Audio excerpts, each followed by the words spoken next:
Cette absence de lisibilité aussi en termes de revendications, parce qu'on voit qu'on a des courants différents, des personnalités qui sont aussi radicalement différentes. Est-ce que ça aussi, ça fait du mal au mouvement ?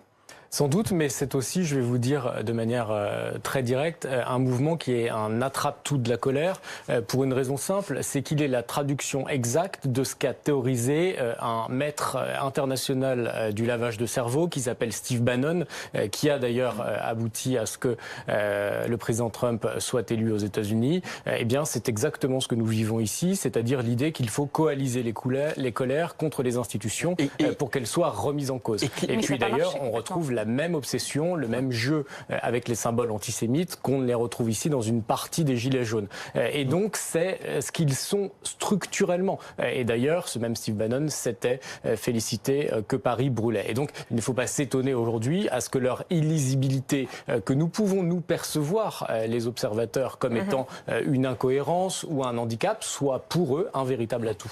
Le même Bannon qui a créé une fondation qui s'installe en Europe avec plus de 100 millions de dollars de moyens pour justement infiltrer, former, recruter, j'ai envie de dire, des gilets jaunes radicaux. Bien sûr. Et c'est très intéressant.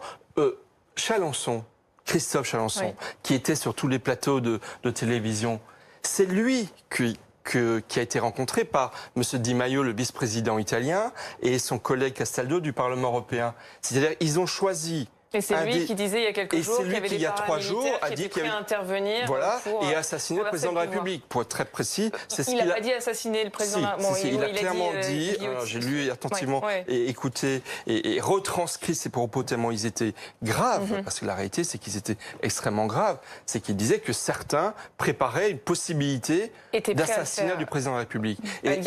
Et ça, c'est un la question du leadership du mouvement des Gilets jaunes, c'est où veulent-ils nous emmener? Où veulent-ils emmener la France?